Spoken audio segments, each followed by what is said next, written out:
오늘 시간에는 이제 웹 기획 화면 정의서 전 단계로 필수적으로 작성해야 되는 문서들이 몇 개 있습니다. 그래서 그것들이 이제 어떻게 생긴 문서인지 한번 일단 먼저 소개해 드리고요. 그것들을 작성하는 방법에 대해서 간단히 말씀을 드리도록 하겠습니다. 일단 뭐 베이직 과정이기 때문에 되게 디테일한 부분까지 잡아내기에는 저희가 그럴 시간은 없을 것 같고, 일단 문서의 형식, 뭐 형태, 그리고 그 문서가 가진 의미 정도를 일단은 이번 과정에서는 좀 파악하고 가신다고 생각하고 수업을 들으시면 될 것 같습니다.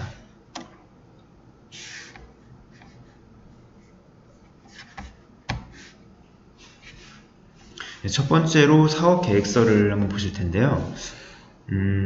솔직히 저는 그동안 실무를 하면서 사업 계획서란 이름으로 문서를 작성해 본 적은 없는 것 같아요.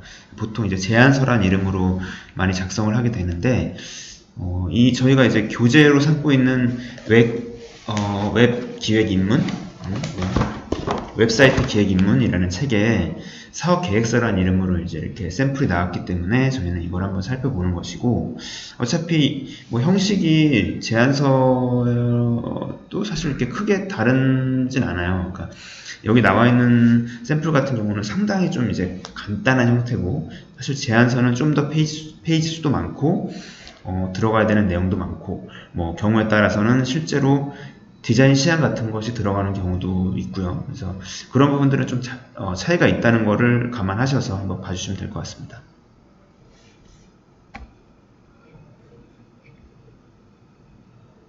그래서 이거 이제 라라 쇼핑몰이라는 가상의 의류 쇼핑몰을 만든다고 가정을 하고 사업계획서를 작성한 건데, 이건 이제 현재 어떤 이런 사업이 필요하다는 것을 말하기 위해서 현황 분석을 좀 한 거죠. 그러니까 매년 청바지 6,406만 장에 해당하는 의류가 폐기된다. 그만큼 현재 옷이 너무나 쉽게 소비가 되고 있다는 그런 세태를 이제 분석을 해서 이렇게 보여주는 거죠. 그래서 그러한 이제 옷이 그렇게 빨리 폐기가 되는 이유는 패스트 패션이라는 그런 트렌드예요. 그러니까 SPC 브랜드 같이 이제 쉽게 옷을 사고 또 새로운 유행을 자꾸 만들어가지고 옷을 빨리빨리 소비시키는 그런 트렌드가 있기 때문에 그래서 사람들이 이제 옷을 되게 쉽게 버리는 그런 문화가 생기게 된 것이고, 그렇기 때문에 패스트 플리 마켓이 성장하고 있다는 거죠. 그래서 그 중고 옷들을 본인들이 안 입는 중고 옷들을 판매할 수 있는 그런 중고 매장들이 성장을 하고 있다.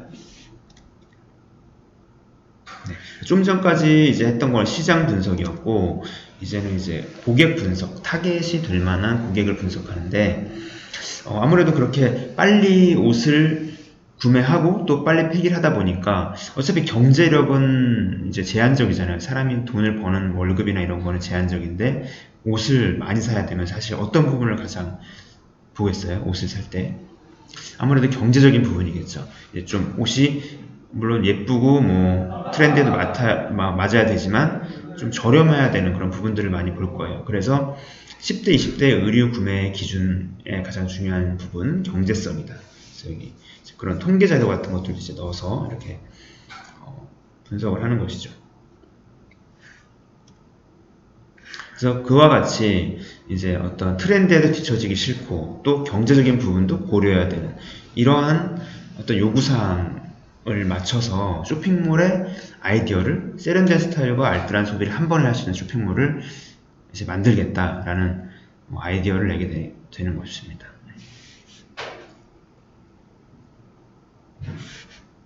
그래서 여기서는 신상품도 판매를 하지만 중고 거래 채널도 만들어서 이 사용자가 직접 운영자가 돼서 자신이 갖고 있는 중고 옷들을 판매할 수 있는 그런 채널을 만들어준다는 그런 것이죠.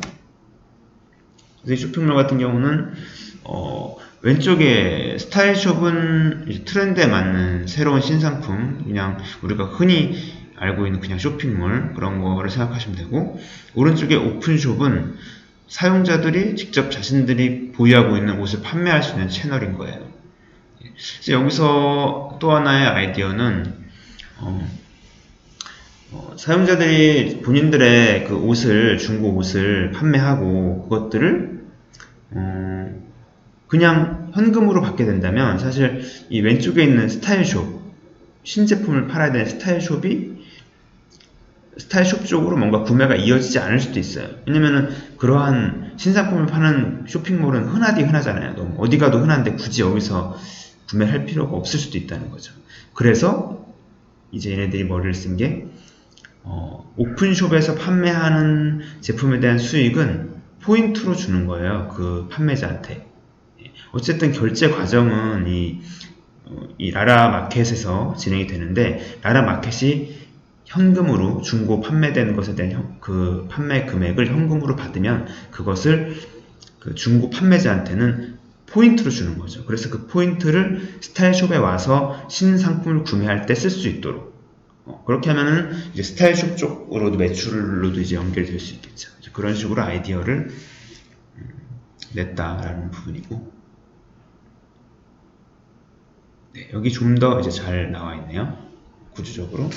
그래서 이용자가 1번 보시면은 중고 물품을 판매를 하면, 오픈숍을 통해서 판매를 하면 그 이제 받은 돈을 오픈숍에서 수익금을 이제 포인트 형태로 이용자에게 적립을 해준다. 그러면은 그 이용자는 적립된 포인트를 활용해서 스타일숍에서 구매를 한다라는 이러한 메커니즘을 이제 기획을 하는 것입니다. 그래서 이제 초반에는 뭐 다양한 상품을 판매할 수는 없겠죠. 이렇게 뭐 몇몇 개의 상품을 가지고 판매하다가 안정화가 되면은 상품을 다각화하면서 매출을 좀 더 성장시키겠다는 그런 계획도 세워볼 수 있고, 그리고 경쟁사를 분석해 보니까 뭐 다른 것들은 일반적인 쇼핑몰이고, 중고를 취급하는 B사 같은 경우 이렇게 뭐 장단점들이 있는데 유통과 보안에서 약간 부족해요. 그래서 우리는 이제 중고 거래를 할 수 있는 보안 환경을 구축하고 유통 채널을 확보한다. 그래서 이 B사가 가지지 못한 부분들을 우리가 이제 확보해서 좀 더 유리한 위치를 점령하겠다. 뭐 이런 전략을 세워볼 수 있고요. 그리고 아까 말씀드렸듯이 이런 사업 계획서나 제안서에는 보통은 디자인 시안이 들어갑니다. 아무래도 메인 페이지가 중요하니까 메인을 중심으로 한 그런 디자인 시안을 보여주게 되고, 뭐 컬러 컨셉은 어떻게 할지 뭐 이런 것들을 제시를 하게 됩니다. 마케팅 계획도 세울 수 있어요. 뭐 이런 경우는 뭐 꼭 필수는 아닌데 경우에 따라서는 뭐 어떻게 프로모션 할지나 뭐 이벤트는 어떠한 이벤트를 할 수 있을지 이런 것들을 기획하기도 하고, 그리고 뭐 이제 디지털 마케팅 쪽에서 많이 쓸 수 있는 키워드 광고, 뭐 블로그 광고, 뭐 혹은 뭐 검색 마케팅 뭐 이런 것들을 적용할 수도 있겠죠. 그리고 이제 뭐 이런 사업 계획서나 제안서에서 빠지지 않아야 되는 게 인력 계획, 어떠한 인력들을 가지고 어떠한 경력을 가진 그런 사람들이 이 프로젝트에 참여를 할 것인지, 그리고 이제 개발 환경, 어떠한 언어를 활용해서 개발을 할지나 뭐 서버 같은 것들은 뭐 어떤 식으로 진행을 할지 이런 것들을 적게 됩니다. 그리고 무엇보다 중요한 게 개발 일정. 그 일정은 꼭 돈이에요, 결국. 그래서 정말 주어진 시간 안에 가장 효율적으로, 가장 빠르게 제작을 할 수 있다. 이런 부분들을 보여주는 것이 좋겠죠. 네, 이렇게 이제 사업 계획서를 봤고요. 다음으로 이제 진짜 중요한 것, 기능 정의서. 기능 정의서는 이제 굳이 쉽게 비유를 하자면은 다 만들어진 사이트를 집이라고 하면은 기능은 그 집을 만들기 위한 블록 같은 재료에 비유를 할 수 있습니다. 그래서 그 블록으로 구조, 뼈대를 세운 것이 이제 뒤에 가서 말씀드릴 정보 구조 설계서, 영어로 약자로 IA라고 하거든요. Information Architecture. 네, 진짜 집, 뭐 건축이랑 비슷하다 그래서 진짜 아키텍처라는 단어를 써요. 그래서 그렇게 이제 비유를 할 수가 있고, 그러한 집을 짓는데 필요한 블록 같은 모든 재료를 하나없이 모두 나열해서 정리해 놓은 게 바로 이 기능 정의서가 되겠습니다. 근데 실무를 해보시면 이 기능 정의서가 좀 많이 까다로워요. 이제 개발적인 부분들도 있고 그래서 그 부분도 까다롭고 뎁스 같은 것도 초반에 이제 입문자가 이런 걸 작성할 때 있어서는 뎁스 나누는 것도 되게 어떻게 나눠야 될지 되게 막연하거든요. 그래서 뭐 뎁스 같은 경우는 먼저 설명을 드리면은 이제 말 그대로 뎁스라는 말음이 그대로 깊이에요. 사이트의 깊이. 처음에 보통은 사용자들이 메인 페이지를 들어가잖아요. 그래서 메인 페이지를 들어가면 제일 먼저 보여지는 부분들, 노출되는 부분들을 뎁스1에 적습니다. GNB라고 해서 글로벌 내비게이션, 우리가 흔히 알고 있는 사이트 들어가면 이렇게 제일 눈에 띄게 가로로 배치되어 있는 그 메뉴들이 있어요. 그 GNB인데 GNB. 여기서는 GNB라고 썼지만 요거를 그냥 풀어서 각 메뉴명으로 쓸 수도 있겠죠. 네, 그게 이제 노출되어 있다면은 메뉴명으로 쓸 수도 있고. 그리고 그냥 이제 그런 메뉴는 아니지만 메인 페이지에 보여지는 뭐 배너라든가 뭐 그런 그 외에 다른 요소들은 이렇게 메인이라고 그냥 하고 그 다음 뎁스2에다가 세부적인 내용을 적을 수도 있고 클릭해서 들어가는 메뉴들의 이름을 뎁스2에 적을 수 있고요. 그리고 회원 가입 같은 경우도 이제 이거가 뎁스1이 아니라고 생각하실 수도 있는데 이제 메인 페이지 들어가 보면은 우측 상단에 유틸리티 메뉴들이 모여 있잖아요. 거기 보면 로그인, 회원 가입, 뭐 경우에 따라서 장바구니 뭐 이런 것들이 있는데 그것들도 이제 뎁스1에 노출되어 있기 때문에 뎁스1에 적을 수 있습니다. 그래서 그렇게 되고 이제 뎁스2는 뎁스1에 있는 그 어떤 메뉴나 뭐 배너 같은 걸 눌렀을 때 들어가게 되는 페이지를 뎁스2에 적으시면 되고 그리고 뎁스2에서 보통 이제 뎁스2는 서브 페이지가 되겠죠. 서브 페이지, 리스트 페이지들이 될 텐데 그 서브 페이지에서 무언가를 이제 눌러서 또 들어가야 되는 상세 페이지를 이제 뎁스3에 적으시면 되겠습니다. 그래서 이게 구현 대상이 뭐 PC에만 넣을 것인지 모바일에만 넣을 것인지 뭐 이런 것들도 체크를 해주시면 되고 작업 요소, 작업자들이 이 작업은 디자인 퍼블리싱만 필요한 작업이냐 아니면 개발까지 필요한 작업이냐 뭐 이런 것들을 체크를 해줘야 나중에 작업자들이 이제 본인에게 해당되는 작업이 어떤 것들인지를 파악을 할 수 있겠죠. 그리고 이제 그렇게 해야지 이 기능 정의서를 가지고 각 작업자들과 협의를 해서 일정표를 만들 수가 있는 것입니다. 그리고 또 하나 중요한 것이 이 이제 프론트 단에 이러이러한 메뉴들이 있는데 이게 관리자에서도 어떠한 거를 메뉴를 생성해야 되는 것이냐 뭐 이제 메인 페이지에 어떤 배너가 새로 생성이 되는데 그럼 그 배너를 등록할 곳이 있어야 되잖아요. 그게 그냥 아무 근거 없이 나올 수는 없죠. 그래서 그런 거가 관리자에 연동이 돼야 된다면 관리자 연동에 표시를 하고 뭐 관리자에서 어떤 이미지로 뭐 등록을 한 것을 메인에 노출시켜준다. 이런 부분들을 기능 정의서에 다 작성을 해줘야 됩니다. 그래서 기능 정의서도 되게 뭐 케이스가 많은데 한번 뭐 예를 들어 보시면은 되게 구체적으로 작성해 주는 게 좋아요. 그래서 공지사항 같은 경우는 이제 최근 작성된 공직을 5개까지 노출해 준다. 이런 부분들도 정의를 여기서 해주셔요. 그거에 맞게 개발자들이 개발하게 되고 여기서 그런 부분들이 정의가 안 돼 있고 그냥 최근 작성된 공직을 노출한다 이렇게 쓰면은 개발자가 또 질문을 하죠. 네이트홈 같은 걸로. 몇 개까지 노출할까요? 이렇게 질문하는데 그런 불필요한 커뮤니케이션 없애주기 위해서는 기능 정의서에 웬만한 건 다 써주는 게 좋아요. 이런 것도 보면은 상품을 라인당 5개씩 2줄 호출한다 이렇게 명시가 되어 있죠. 이런 부분들을 다 구체적으로 명시를 해주시는 것이 좋습니다. 그리고 좀 더 구체적으로 들어가서 이 기능 코드라는 것이 있어요. 이 기능 코드라는 것은 각 기능마다 고유의 코드를 부여하는 건데 이게 왜 필요하냐면은 나중에 화면 정의서를 쓸 때도 어떤 해당 기능에 대한 것들을 설명을 할 때 이 코드를 사용해요. 동일하게. 그래서 이 코드와 화면 정의서상의 코드를 일치를 시킵니다. 그래야 이 기능 정의서를 보고 이제 개발자가 어떤 기능들이 있다고 파악을 했는데 그 기능이 화면이 어디에 구현되는지는 모르잖아요. 그래서 그걸 나중에 화면 정의서를 보면서 그 화면 정의서상에 기능 코드가 적혀 있는 걸 보면은 이 화면 정의서에 있는 이 기능이 기능 정의서상에 이 기능이었구나 라고 대조를 하면서 볼 수가 있겠죠. 그래서 그런 걸 위해서도 필요하고 또 여기 나와 있는 기능 정의서에 나와 있는 기능들을 화면 정의서상에서 하나도 빠짐없이 표시를 하기 위해서도 기능 코드는 필요합니다. 그래서 이번 내용이 그런 거고요. 아까 다 설명을 드린 내용입니다. 이걸 보여드려요. 실제 기능 정의서 이제 엑셀로 된 거고, 내용은 똑같습니다. 아까 이런 식으로 엑셀로 표현을 한다는 것을 아시면 되겠습니다. 그 다음에 이제 정책 정의서인데요. 저번에 말씀드렸다시피 한 국가에 그 국가에서 통용되는 법이 있듯이 한 사이트 내에서도 그 사이트 내에서 통용되는 규칙이 있습니다. 그래서 그 규칙을 정해줘야 그 규칙에 맞는 개발을 할 수가 있거든요.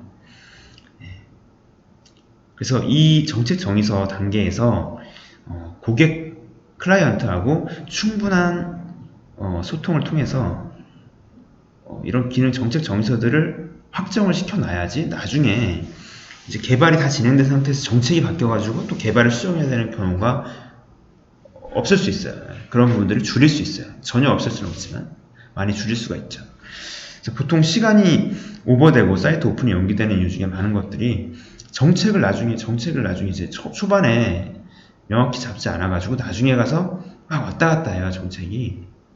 그거에 따라서 개발을 계속 새로 해야 되거든요. 그래서 그런 경우도 있고, 뭐 예를 들면은 뭐 이런 거.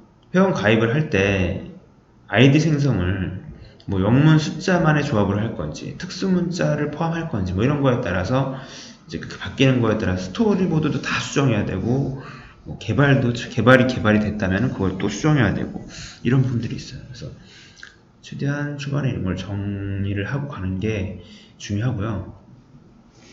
이 정책 정의서도 기능 정의서와 마찬가지로 코드가 있습니다.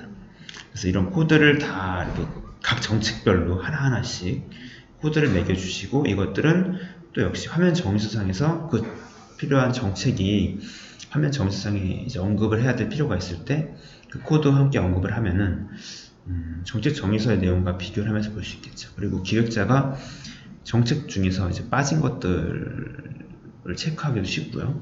네, 그렇습니다. 정책이라는 것이 어떤 것인지 좀 이 정책 정의서를 보시면서 감을 잡아보시면 좋을 것 같고, 이것도 동일하게 엑셀로 작성을 하고요. 이런 거 뭐 포인트 정책 같은 거 보면은 회원 가입 시 포인트를 제공할 건데 이제 상시 그냥 누구에게나 제공을 할지 아니면 일시적으로 이벤트 형식으로 제공을 할지 이런 것들을 다 정책 정의서에서 정하게 되고, 그것들을 어떻게 정하에 따라서 그 클라이언트 회사의 입장에서는 수익이 달라져요. 수익이. 네. 그래서 그것을 어떻게 정하에 따라서 회사에 이익이 될 수도 있고 손해를 줄 수도 있죠. 한 예를 들면은 뭐 어떤 쇼핑몰이 100만원어치를 판매할 때마다 순이익이 20만원씩 남는다고 가정을 했을 때 어차피 100만원 팔면 20만원의 수익은 보장이 되니까 100만원 이상 구매한 고객한테 저는 무료 배송을 실시한다. 그냥 통 크게 이렇게 하면은 뭐 판매가 늘어날 수는 있겠죠, 일단. 근데 잘 생각을 해야 되는 게 그냥 모든 제품이 모든 같은 상황인 게 아니에요. 그러니까 뭐 전자제품 같은 경우는 TV 같은 거 비싼 거는 이제 100만원 하나 해서 100만원 이상이 되면은 그거를 이제 무료 배송해도 큰 뭐 문제가 없을 수 있어요. 하지만 뭐 생수 같은 거 있잖아요. 500원짜리 한 병에 500원짜리 생수를 누군가 100만원어치를 구매한다면 그 부피가 어마어마하잖아요. 그럼 그게 배송비가 TV 하나 배송하는 거랑은 비교가 안 되겠죠. 어마어마한 배송비가 나오는데 그거를 무료로 해준다면은 회사에서는 나중에 큰 손해가 될 거예요. 그래서 그런 부분들을 고려를 해야 되는 게 정책 정의서가 되겠습니다. 아니고요.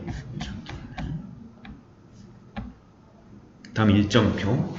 그래서 기능 정의서와 정책 정의서가 나오면 그걸 가지고 작업자들하고 협의를 해서 일정표를 작성하게 됩니다. 이것도 물론 엑셀 형태로 작성을 할 수 있고요. 파트별로 기획, 디자인, 퍼블리싱, 개발, 그리고 꼭 빼먹지 말아야 되는 게 테스트. 그냥 개발까지만 일정을 잡고 이렇게 하고 오픈한다면 나중에 큰 일이 생깁니다. 개발하고 최소한 한 달 정도의 테스트 기간을 이제 잡아주셔야 되고, 여기서 더 더불어 말씀드릴 거는 이 일정표라는 거는 고객하고의 약속이에요. 그래서 이게 어겨지게 되면은 회사에 대한 신뢰도 하락도 그렇고 돈 문제도 있겠죠. 이제 그 시간은 곧 돈이거든요, 비즈니스에서. 그래서 회사 클라이언트 입장에서 뭐 이제 3달 내에 오픈을 해서 빨리 매출을 발생시켜야 되는데 그게 5달, 6달 길어지게 되면 매출이 발생하는 기간이 그만큼 늦어지잖아요. 그러면 회사에서는 상당히 큰 손해예요. 그렇기 때문에 그런 부분들, 일정이 늦어지는 부분에 대해서 되게 민감합니다. 그래서 일정을 짜실 때 원래 가장 정확한 일정은 화면 정의서까지 나온 상태에서 일정을 짜는 게 가장 정확한 일정을 산출할 수 있을 거예요. 근데 현실적으로 화면 정의서를 작성하는 기간은 상당히 많이 걸립니다. 그래서 화면 정의서를 작성할 때까지 일정표 작성을 미루면은 안 되고요. 현실적으로 그렇게 이제 되지가 않고 기능 정의서, 뭐 정책 정의서 정도를 나온 상태에서 보통 일정표를 작성을 하게 되죠. 그래서 그렇기 때문에 이때 이게 사실 정확한 일정표라고 할 수가 없기 때문에 최대한 여유를 줄 수 있는 주는 게 좋아요. 그래야 이제 저희 에이전시 입장에서는 저희가 약간 이제 안전해진다? 이럴 수 있는 거죠. 나중에 가서 큰 문제가 발생하지 않을 수 있는 거죠. 그래서 약간 일정표를 짜실 때 약간 여유를 둬서 작성을 하셔야 된다는 거고요. 그 다음으로 이제 IA, GMP 설계입니다. IA는 여기 나와 있지만 인포메이션 아키텍처, 정보로 집을 짓는 거예요. 쉽게 생각해서. 그래서 아까도 이제 그 웹사이트를 집에 비유한다면은 각 기능들이 블록이고 그 블록을 가지고 기본적인 집의 뼈대를 만드는 게 곧 IA입니다. 딱 보시면 이제 뼈대 같이 생기지 않았어요? 네. 그래서 이런 식으로 이거는 지금 SI 빌리지, 신세계 쇼핑몰 빌리지, 신세계 쇼핑몰 IA를 그린 건데 이렇게 이제 PPT 형태로 그릴 수 있고 일단은 디테일한 그런 IA는 엑셀로 그립니다. 이제 엑셀로 그려야 모든 페이지가 다 나올 수 있고 또 빼먹는 페이지가 없이 다 상세히 그릴 수 있는 거고 그것들을 좀 더 요약해서 보통 PPT를 이렇게 그냥 표현을 하죠. 근데 요 세부적으로 들어가면 상당히 많은 페이지들이 있겠죠. 뭐 마이 페이지만 해도 그냥 마이 페이지가 하나로 돼 있겠어요. 이제 마이 페이지 안에 들어가면 세부적인 페이지들이 많고 팝업도 있는데 그런 것들을 PPT에 표현하는 것은 적합하지 않으니까 이제 그것들을 엑셀에다 표시를 한다는 거죠. 일단 그 엑셀은 나중에 보여드리고 일단 이거를 아이고 이거 꼭 이렇게 되네.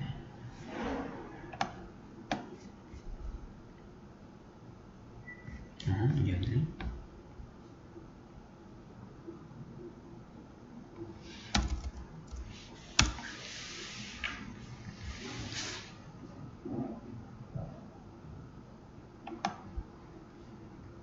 네, 이렇게 지금 보시는 사이트를 AI 설계를 한 거고요.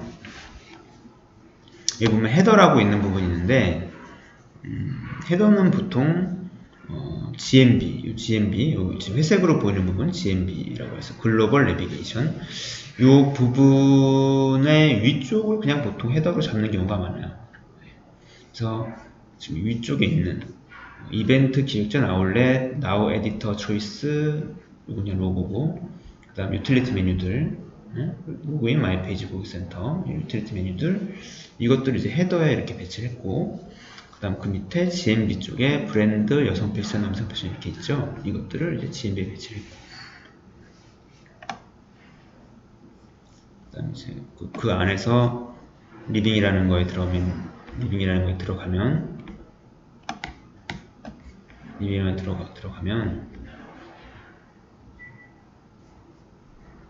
이제 그 안에 하의 카테고리들이 있잖아요. 이것들도 다 이제 IA에 표시를 해줍니다. 이렇게 표시를 해줘요.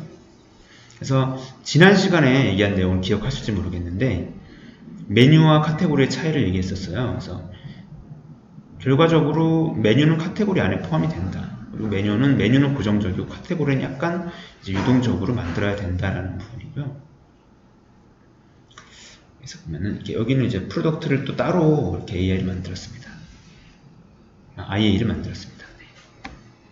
그래서 이것들이 사실상 이렇게 뭐 카테고리에 별도로 존재하는 것은 아니지만 우리가 제작을 할 때 제품 리스트라는 페이지를 디자인하고 퍼블리싱하고 또 제품 상세를 따로 또 이렇게 디자인 퍼블리싱을 해야 되기 때문에 이렇게 따로 잡아놓은 거 같고 주문 결제 페이지가 당연히 있을 거고요. 푸터 안에 들어가면 푸터는 이제 아시죠? 푸터는 사이트 맨 하단에 이 사이트에 대한 기본적인 정보들을 위주로 보여주는 곳이 있어요. 늘 이건 거의 필수적으로 다 넣어야 되는 건데요. 이런 부분들 유틸리티 메뉴를 여기 있기도 하고 뭐 보통은 공지사항 같은 게 들어있기도 하고 그리고 중요한 내용은 뭐 이용 약관, 개인정보 처리 방치, 뭐 회사 소개에 대한 내용들이 보통 회사에 들어가야 된다는 거. 이게 약간 법적으로 들어가야 되는 내용이고요. 회사 정보들을 이렇게 넣어줘야 되고 연락처도 넣어줘야 됩니다. 그래서 이 이제 IA를 뭐 PPT 형태로 보셨고 디테일한 거는 이제 엑셀 형태로 작성을 하게 되죠. 이렇게 보시다시피 이 뎁스를 만들어 가지고 1뎁스, 2뎁스, 3뎁스 만들어서 작성을 하게 되고 여기에 좀 더 이제 PPT보다는 훨씬 구체적으로 각 페이지들이 다 나오는 거예요. 이제 어떤 페이지들이 필요한지를 다 적어줄 수 있고 그래서 이게 결국은 기능 정의서의 그 앞단 왼쪽 단과 비슷하죠. 그래서 요 이제 메뉴 구조도를 그리고 그걸 기반으로 기능 정의서를 작성을 할 수가 있고요. 근데 이제 여기서 궁금증이 드는 게 기능 정의서를 먼저 작성하냐 아니면은 그 정보 구조도 IA를 먼저 작성을 하냐 이게 좀 궁금해질 수 있는데 이건 이제 케이스 바이 케이스죠. 클라이언트랑 미팅을 했는데 클라이언트가 기능적인 부분들에 대한 내용을 이미 어느 정도 가지고 있어요. 그것들을 뭐 어떤 기능들이 필요하다는 거를 좀 기본적으로 가지고 있다. 그러면은 기능 정의서를 먼저 작성을 하는 거고요. 뭐 기능 정의서를 작성하려면 기본적인 IA 구조를 그려야겠죠. 이제 IA 구조를 그리면서 기능 정의서를 동시에 작성을 할 수가 있고 반면에 클라이언트가 기능에 대한 부분들에서 별로 생각이 없어. 어떤 방향성도 없고 아이디어도 없어. 그러면은 일단은 대체적으로 IA를 대략적으로 그리면서 그 IA를 가지고 클라이언트와 얘기를 하면서 기능들을 만들어 나갈 수 있어요. 그래서 그렇게 두 가지 방법이 있다는 거를 아시면 되겠습니다. 예, 요거는 이제 다음 페이지는 이제 SI 빌리지가 좀 특이하게 몰인몰 형태예요. 그러니까 SI 빌리지라고 신세계 계열의 모든 이런 회사들, 신세계 백화점, 이마트몰, 트레이더스 이런 거를 다 한꺼번에 모아서 이제 사이트를 만들었어요. 그래서 그 안에 그 자주몰이라는 게 또 들어있거든요. 그래서 리빙에 대한 부분을 자주몰이 들어있는 부분을 또 따로 그 부분만 아이고야 이렇게 하는 거죠.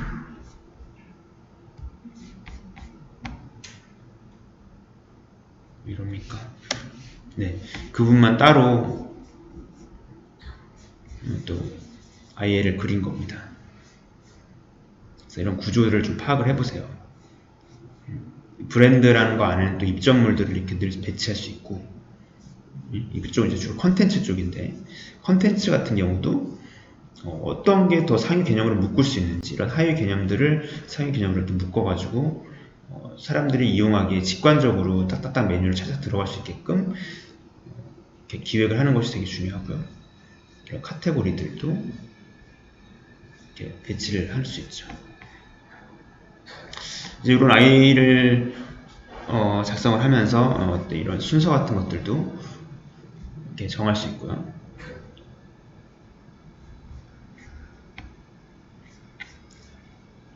네, 그래서 그 다음은 그렇게 이제 IA를 설계를 한 걸 가지고 GMB 쪽을 설계할 수 있는데 먼저 GMB랑 LMB 두 가지를 웹 기획을 하시다 보면은 상당히 이런 용어를 많이 듣게 되실 거예요. 이게 기본적으로 되게 중요한 개념이라서 이걸 다시 한번 설명을 드리면은 GMB는 글로벌 내비게이션의 약자예요. 글로벌 내비게이션 바의 약자.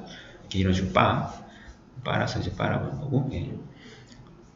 이 지금 가로 형태로 이렇게 배치된 게 GMB라고 할 수 있고, 요거는 아까도 말씀드렸지만 사이트 내에 어디를 가든 다 떠요. 그래서 글로벌 내비게이션이고 다 뜨는 것이고, 그리고 왼쪽 이쪽에 세로로 배치된 것이 LNB, 로컬 내비게이션.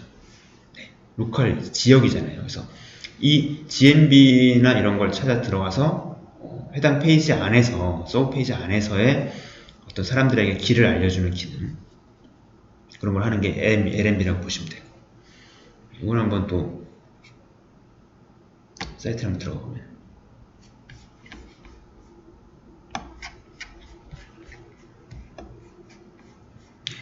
그래서 요게 이제 여기는 GNB라고 볼 수 있고요. 이쪽에 이제 LNB가 되겠죠.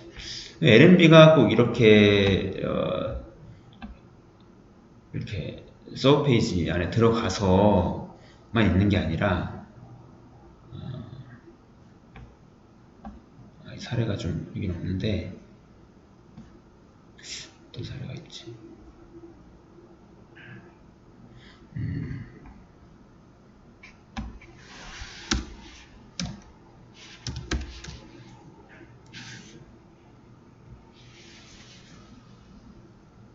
AP몰 한번 보면은 여기서는 GMB가 요거겠죠. 스킨케어 메이커 데일리 뷰티 요건데, 여기 지금 마우스 오버해 보시면은 이렇게 이제 이거를 이제 드랍다운 방식인데, 이렇게 크게 펼쳐지는 건 또 따로 메가 드랍다운이라고 하기도 해요. 그래서 밑으로 뚝 떨어진다 그래서 드랍다운인데, 여기 있는 게 이제 이것도 어떻게 보면 LNB죠.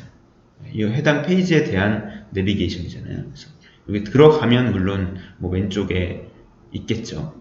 이 내비게이션이 이렇게 있겠지만, 들어가기 전에도 그냥 메인에서도 그 LNB를 확인할 수 있게끔 이렇게 드랍다운 방식으로도 만들 수 있다라는 걸 알고 계시면 되겠습니다. 그게 그 설명이고요.